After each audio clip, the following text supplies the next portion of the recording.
Hi everyone, and welcome to episode 7 of the Resident Rulebreakers. My name is And Kayla, I'm Camille.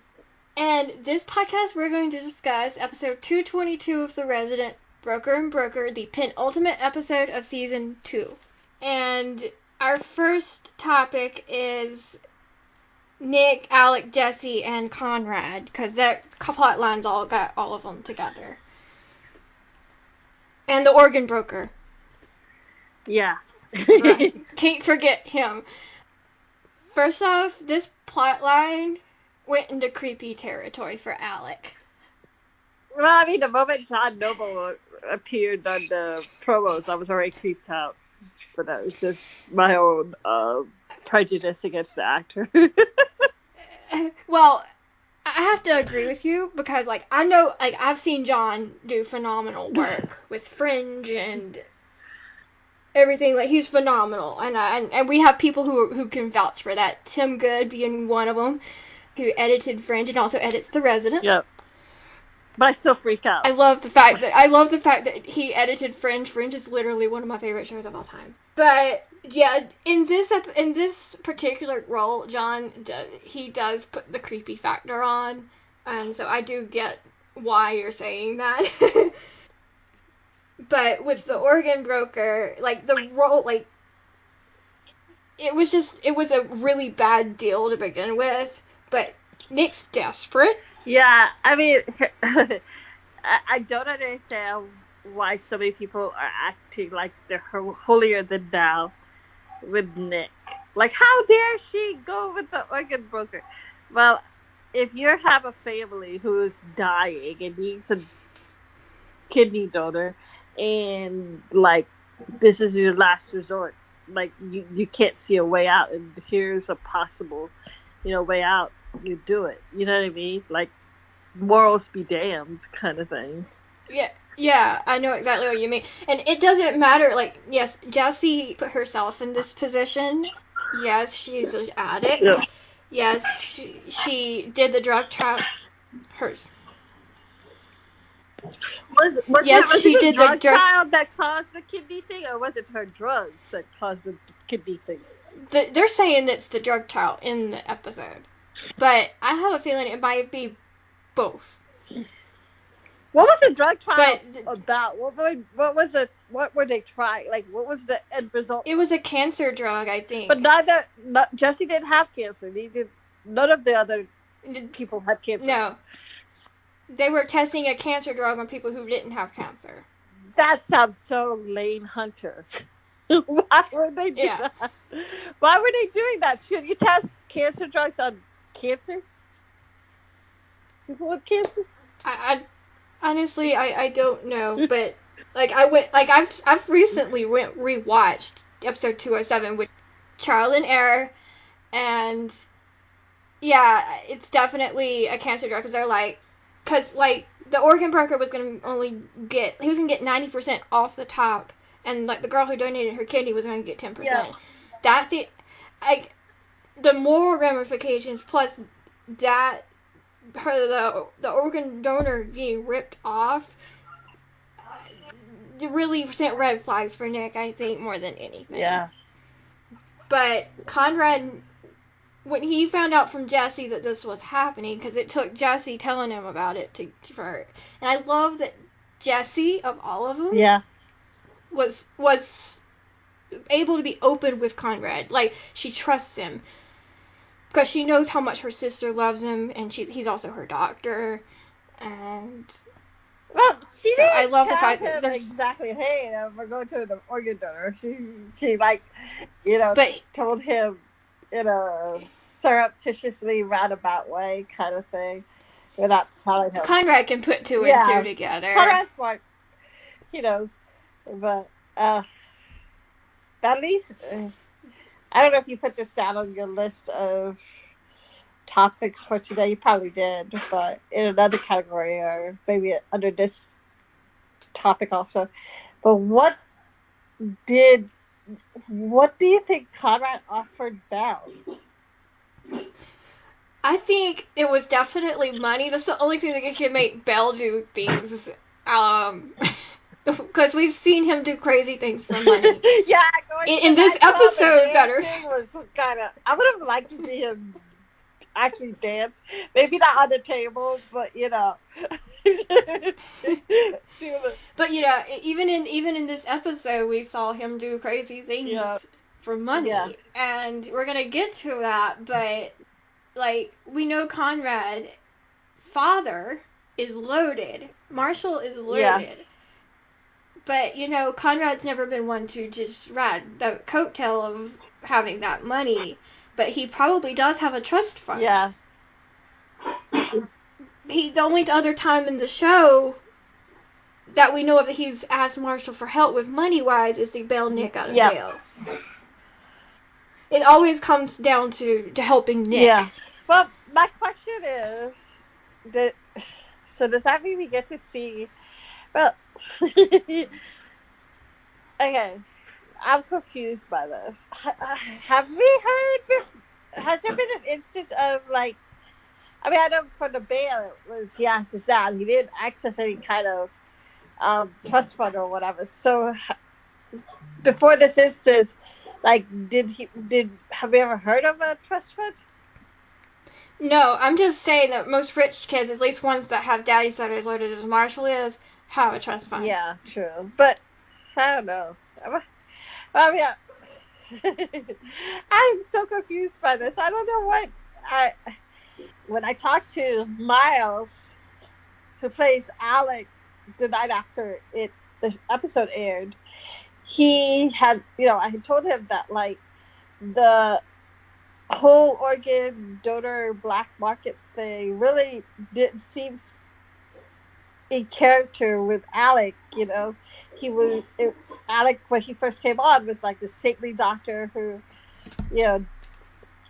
was willing to help everybody in every way possible, and then to go from that to, like, shady businesses with, organ donation or whatever. So that just seemed so out of character. And he replied back that it's also something that Conrad would have done, which he did say at the end, near the end of the episode, that he would have done it too if it was Nick, that needed. I have that literally written here. I have it written as the conic scene because it's really one of the only ones we had in the episode. Yeah.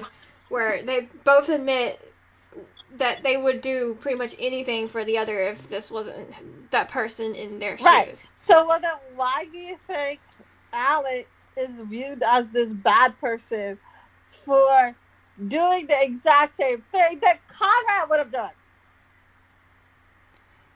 There's a double standard on Conrad. I really believe that. Yes, there is. It is unfair. It's like, from the moment I announced Miles was joining the cast, all anyone would say was, he better not mess with Connick. And I'm sitting there going, the guy hasn't even gotten on the set yet.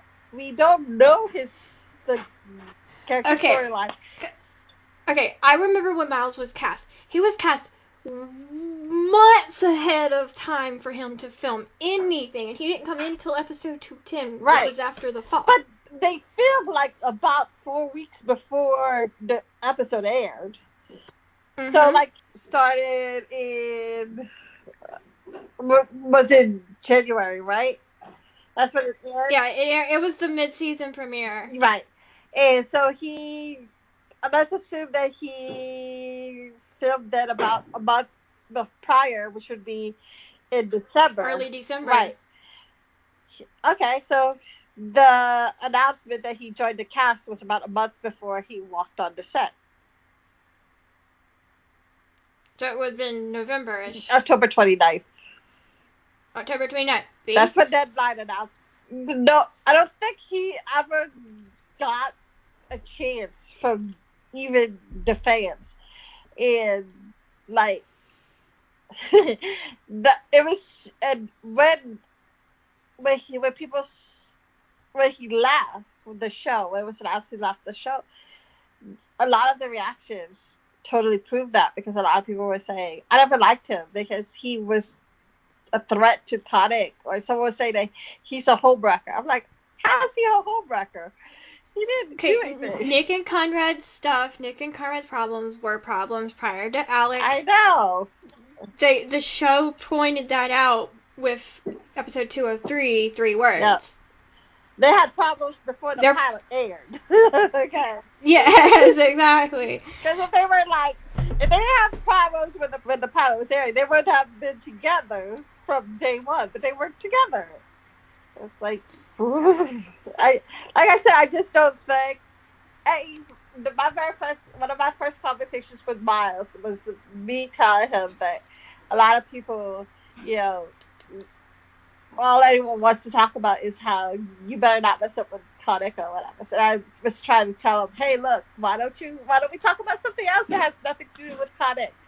Let's try to, let's talk about the band or that's whatever. not the. Like, how early was that? Like leaked before he actually joined the cast, or did people just assume he was People just assume because he was a hot dude, good-looking dude, kind of looked like Milo Ventimiglia from when he joined Gilmore Girls, and people were like, "Whoa, Team Logan, Team Jazz, going on." And like, no. And people who love Matt are going to, assume any dark-haired dude might be a threat to Kodak. Because, I mean, I swear to God, when I first saw Miles, I was like, he looks like Milo. In a way, I can see that. Yeah, and I'm like, maybe that's why people, a lot of Matt fans were threatened, because there's a Milo lookalike, and there's, people are having Gilmore Girls flashbacks, and also they have similar names, Miles and Milo. But, I just, by the time, like, character-wise, as much as I love Miles, by the time this episode came to air, I was ready to see Alec leave, too. Yeah. I hate to say that. A lot of people are saying, like, I've heard a lot of people say, was it really a love triangle or not? But there were feelings from Alec. There weren't really returned from Nick, but in my opinion, if there's two guys vying for the affections of a woman, it's a love triangle. Yeah. Sorry. I don't know. I mean, I don't know. He never pursued her, like, I never saw any, like, I never saw the threat that other people were seeing. I didn't really see, like, he, in my opinion, they really shouldn't have even gone with the fact that he had feelings at all. I agree 100%. I feel like they should, even Miles says that too. He's like, so out of the blue, so out of, character. Because I've seen people point out, because when you go back and watch After the Fall, like, the potential that the character had completely changed. Yeah, I agree. From that episode. And I mean, like, after he had, what was the episode that had the pandemic, the Black Plague or whatever's going on? 212. Yeah. Like, that would be Fear Finds a Way. That was still the good Alec. But by the time he comes back to 216 Adverse Events, yeah. By the time Adverse Events goes to air, things have radically changed. Yeah. He was off screen for quite some time, and then he reappears, and it's a different character. I know. So I don't know what happened, but of course, the change of the plot line was just, I don't know, I didn't like it. From what we're getting, Miles won't be in the next season. No, he's not a very happy person right now with the show. No, and I don't blame him. I mean, he was done pretty bad. If you see he posted a really, really long, like, 10-minute Instagram story. I love the guy, but seriously, that was a really long Instagram story. He was thanking all the people who had followed him through his work, and he said Jane the Virgin, True Crime, Young and Restless. And then when he got to the resident, he didn't mention the resident by name. He mentioned it as the most recent job that I just finished. So there was he was still bitter. He didn't even want to mention resident by name. So it's sad. That's sad because I love the show to death. Yeah. But why did you choose this plotline? Where did you? Okay, for you guys who don't know, Miles, I have started to consider as a friend. We've had many long chats, and we kind of talked about everything. And he's a good person. He's a really good person. I do wish that the show had given his character a chance, and the fans had given the actor a chance. The fans had given the character a chance. All we know right now is that with the way Miles is acting, I doubt we'll see Alec again. No, I don't think he wants to come back. The way they wrote him out, it seemed very final. Yeah. Is the clinic gonna still be open? Who's gonna run it? Yeah, because doesn't the clinic need a primary physician? Yeah. Who's gonna run it now? And does he still have his van? Where's he going? I was about to say, Nick can't run it by herself. She's just a nurse practitioner. She's not a doctor. Right. And so there's a lot of stuff she can't do. She's a lot of stuff she can do that a registered nurse can't, but there's a lot of stuff she still can't do. Right. So is there gonna be another doctor coming next season? Probably because I really liked more likely a lot older, so that the fans don't feel like he's gonna be a threat to my product or something. But I really liked the clinic plotline because having lived uninsured, I saw the potential for them to be able to bring about these storylines about people who need health insurance and need health care and have health problems but can't get access. That was something that's plaguing America, and I loved the fact that they were going to go there. Yeah. I hope that they continue that storyline because, I would love to see it continue, but they do need a primary care physician. Hopefully either they'll hire a female doctor or they will hire an older doctor. I know, not one that looks like Milo Ventimiglia, because obviously Milo Ventimiglia looks like, dark-haired, Italian, hot-looking 37-year-old man. Kind of triggers some Matt fans. Yeah. Oh, and I'm a Matt fan too, but I saw the plot line and not the other stuff. I thought from the moment Miles joined the cast, I'm like, uh-oh. But in the ending scene, Alec tells Nick, he says, "You'll always love Conrad," and she's just like, "Yes." Yeah. So we know that Nick knows that she will always love Conrad. We know that Conrad will always love Nick. So they've just got to work their issues out. I'd say couples counseling would be a benefit for them. Just putting a draft out there, guys. That would be something I'd love to see them do for the next season. We just really want to know why the change in the plotline for Alec more than anything else. That is the number one question I have for the writers for this whole entire arc. It's why. And is why.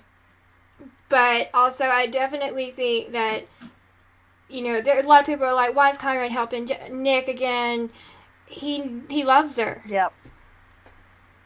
That's literally when you love someone like that, you see, if you watch the scenes with Conrad and Nick, the way Matt portrayed that look on his face, it was pure love. Yeah.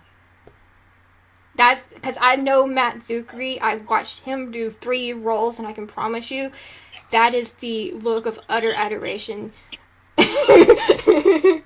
I wonder how, Um, like, with those kind of scenes, like, since obviously Emily and Matt aren't together, like, what does Matt have to look, like, think about for him to get that love look?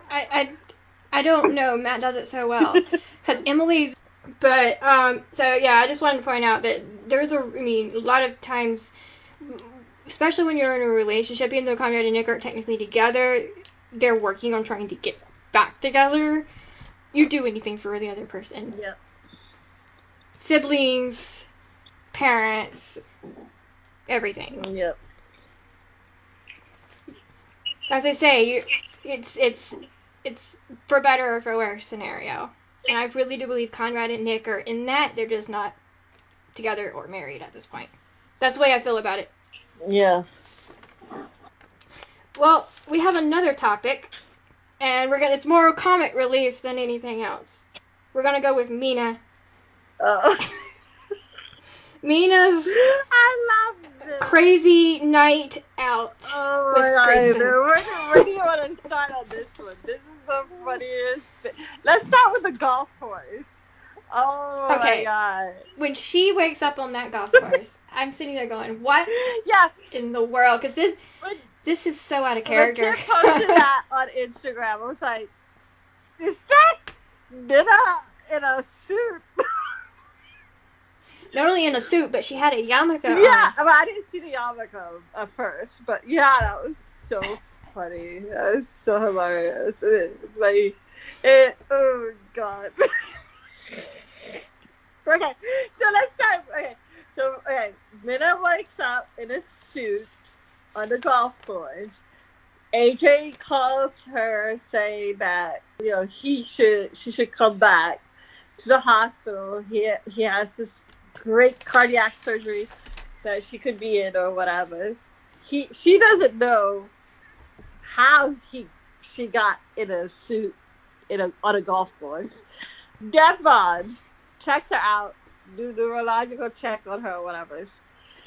And he tells her to rest her mind, which is like asking for Mina to stop breathing, because that's not gonna happen. It's harder, like seriously, it's harder than you like just to not think about anything. Yeah. It's really hard. Yes.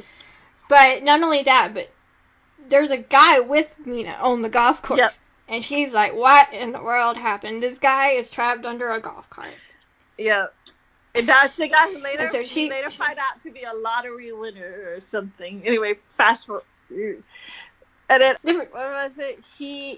Then she starts wondering what happened. And that's when, like, the suit gives the first clue that she was because the suit had Belle's name on it or something from the dry cleaners. The dry cleaning tag. Yeah, from dry. That is so funny. I started cracking up when she went into Belle's office and was like, "What did you do last night?" He's just like, I had a date. It didn't go as planned. And she's like, okay. But we soon begin to find out that she spent time with Grayson. Yeah, Belle's assistant.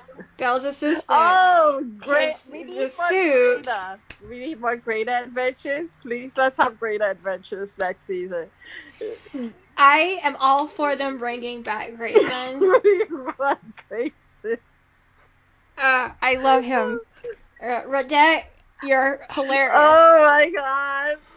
He's so oblivious. I thought everybody in that hospital knew that AJ is the raptor. I thought everyone knew too. Like everyone called him Grayson. Yeah. Grayson and Chris and Mina has like this hangover moment with a cell phone and pictures. There's a picture posted by Amy on Instagram, and she says, "This is the photo that was on the phone." But like when we first got the teaser photo, the promotional photo, I think it might have been Tim. Yeah. Tim Good, the editor, he was like, "Y'all gonna laugh when y'all see what photo this is." And he wasn't lying. So hilarious. But then then that's it. My favorite thing that happened. You even say how much you love surgery and dinosaurs. Specifically, velociraptors.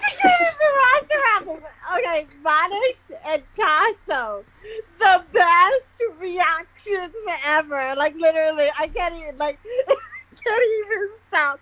Like, oh, raptor. And Irving Tasso, he was like, oh, goodness gracious, she's in love with AJ. Funny. And then when Grayson leaves Irving and Devon turned to Mina, and I think it was Irving that says, raptor. Their facial reaction is like so funny and hilarious. But the comedic timing on that scene was perfect. Yeah, but then there was this scene where Mina's holding the yamika, and she's trying to figure out what's going on. And Irving goes, I would like you if you didn't disgrace my people. Put the yamika down. And that's confirmation that Irving is Jewish, which is something I was suspected forever. Yeah. His name is Jewish, so I kind of suspected it, but confirmation. Yeah. That is, I laughed so hard with that scene. With it. They really should keep like Radak and Jessica and Tasso, because they are just such great comedic moments. You know. You know. But no, I love seeing Mina get a comedic relief plotline. I love her. I love her laugh and stuff. It's just. I love seeing her more open. Yep. I really loved them having this part of it because the other plot line was so heavy. Yep. The next plot line is the financial crisis of Chastain, which is befitting of the episode because it's called Broker and Broker. They have an organ broker and then Chastain's broke. Yeah. Belle, as we noted earlier in the episode, will do anything for $1. Except dance on the table for the guy. Except dance, apparently. Except dance on the table for that guy. Mm-hmm. That's where the line crossed. But Belle is having issues getting money from donors because of bad press from Quo Vadis, the bad press from Hunter. Yeah. Even though that Belle and Chastain brought both those down, which I think PR should have spun it in a way where it was more of a positive thing. Maybe that PR had helped make it better, then they wouldn't be having these issues. But it seems that Belle's scrambling for his job. He's scared. Well, we're going to talk about how this translates into the finale in a little bit, but the other part of this plotline is the lottery winner that came in with Mina, who was injured on the golf course with Mina. And he decides to get these weekly payments instead of the lump sum, which you can do. And because of that, he can only give Belle, $13,000 a week for 30 years. Yeah.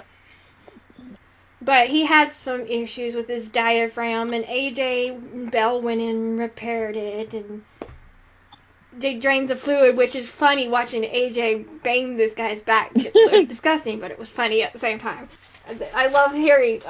There's a couple scenes throughout the course of the season where Malcolm gets to do this big booming singing voice. Yeah. And this was one of those times. It was pretty funny. Even though he was also disgusting at the same time. Yeah, so Belle's disappointed that the guy's not he's not a whale, he's a little goldfish. Yeah. But that's what we like to call him, he's a little goldfish. So Belle's got some scrambling to do, because now the board knows about it. Yeah. Without without Marshall being Belle's backup, there's a lot of issues now that are going to be falling apart. I think Marshall was really helping hold it together too. Yeah, I do too. And now So this is why we need Marshall back. Because I really want to see him back, and I know that they've confirmed that he will be back. Bring him back. So I think there's a lot of things are falling apart. We'll see. We're going to talk about the finale in a moment, but I have one more thing for this episode, and it's Devin and the new girl. Yeah. That opening scene in the bar where Devin and the new girl are flirting. Wash my eyeballs out, please. I really don't like her. No, I don't like her either. I know. Not even is it. It's not just the bad puns. It's that she steals drugs. It's all of it combined. And Devin deserves a good girl. Yep. Yeah. Ugh. And it. I don't know. I just want.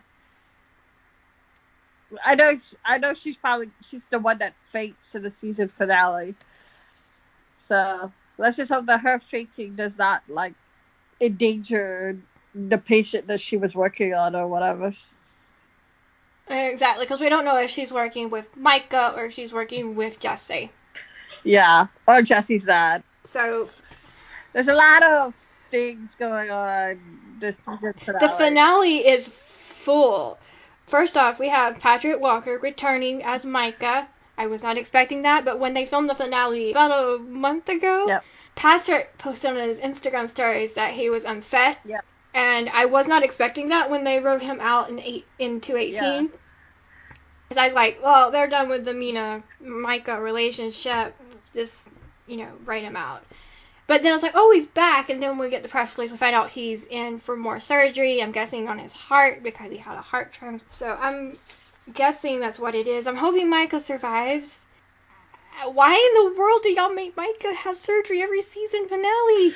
He had one in 114 too. Plot twist. What if Micah is dies and donates to Jessie? It could happen, but we know Kyle's in the mix. I don't know what's gonna happen with all this. I know. It's just that Micah has been on anti-rejection drugs for his heart, so I don't know if that even is allowed. Yeah. All I know is that Patrick, if you die, I will kill you. Literally. I will. I can't. Even if Micah is not with Mina, just the prospect, the thought of him not coming back in incapacity is hurting my heart. But the other part of the finale is, there's two parts of the finale that we need to touch on that we haven't yet. One of them is Jessie's kidney transplant. Yep. We know she's getting one thanks to Juliana. Yep. And Emily, actually. Yep. We just don't know. We're just not 100% sure on who the donor is. Because we're thinking it might be Kyle. Yeah, but there's also another guy in the promotional pictures that kind of look like Kyle, who the dummy on the table in Emily's video could have been of. So we don't really know confirmed if it's Kyle or not. I think it might be, but in the finale, Conrad and Nick go to convince Kyle to donate to Jessie. So there's that, and I think Conrad might have more sway with Kyle than Nick will. Yeah, there's a lot of twists and turns. There's a lot of possibilities. This story. There's a lot of. I mean, we've got 40 minutes of an episode with 20 minutes of commercials. That's why I'm saying 40 minutes. An hour long, but there's only 40 minutes. Yeah, 43 minutes. Here. About 43 minutes. That's what they give for commercials and stuff. But in that 43 minutes, we've got a lot of stuff to cover. And then there's the other one, which is Chessing's broke. Belle's trying to figure out how to save it. And the press release says he's going to try to sell to a conglomerate. And Kit is in the finale. Yay. Kit tries to talk him out of it. So we're going to see if Kit can get through to Belle. I think she can because she has a little bit more sway over Belle than a lot of other people do, I think. Yeah. Well, I mean, see, this is the problem, is that the Resident, like, starts these storylines and then, like, leaves you hanging from it. Like, is Christopher B. Jordan coming back also in the season finale? Is Kit, are we gonna, like, solve the Kit, Belle, ex-husband, Because we don't know if Jane's coming, as I say, we don't know if Jane's coming back. Right. Ugh. It's a pain in the butt. I hate it. Like, I wish things were more cemented or something. But because if Jane gets her pilot, then we know what's gonna happen. But if she doesn't get her pilot, then the word is she'll be back. Yeah. So that's what we know for now. But that's pretty much what the finale is talking. So and like we said, this is a season finale. We have to have them. From what I know from following other TV shows, is that the way they work is they get a couple months off, the whole cast, crew, writers, the whole 9 yards, and then they go back into writing and filming by midsummer. Yeah. They have to have time to rest too. We're all human. Yeah. So before we go, I just want to say that we are on multiple social media platforms. We have Facebook, which is the Facebook group. Mm-hmm. The Resident Fox Fan. You can come join us in the Resident Fox Fans, where you can talk to us, you can talk to Amy, you can talk to many, many, many other fans. It's like the largest Resident Facebook group out there. 5,200 fans now. 54, I think. 54. Yeah. There we go. Over 5,400. It's growing fast, guys. Yeah. But I can't believe, like, about 2 years ago I started it, and then now it's like 5,400. I'm like, whoa. It's so funny because I saw someone had asked, like, are there anybody that works on the show in this group? I'm sitting there going, half of the people who work on the show in this group. So just a lot of people associated with this show. They see our comments and our posts, and so they not only see it, they also comment back. Like, comment. Yeah, you're not just gonna like comment and they're not gonna say anything. They'll say stuff. Amy has been one of our, biggest supporters from the very beginning and stuff. So it's like I'm really proud of. And like I told someone, I said it's really rare to get this kind of stuff from people who run a show, but we have it. Yeah. And we thank you so much for the support. Yeah. And we also have, Camille runs an Instagram account that is also called the Resident Fox Fans. Yep. I run the Twitter account. It's called Resident Podcast. But yeah, just if you want to know when there's a new podcast and you mainly like Twitter, then follow us on Twitter. Then you can listen to us on SoundCloud, iTunes, YouTube, and Google Play. Yes. So that's really all we have for today. Tune in to The Resident at 8 p.m. Eastern Time or whenever you can. Hulu, Fox Now, whatever you do to watch the season finale of The Resident. Written by Amy and Andrew Chapman. Yep. So tune in for that to see how the season 2 wraps up. And we'll be talking about it next week. Yep. My name is Kayla. And I'm Camille. And we'll see you next week. Okay, bye.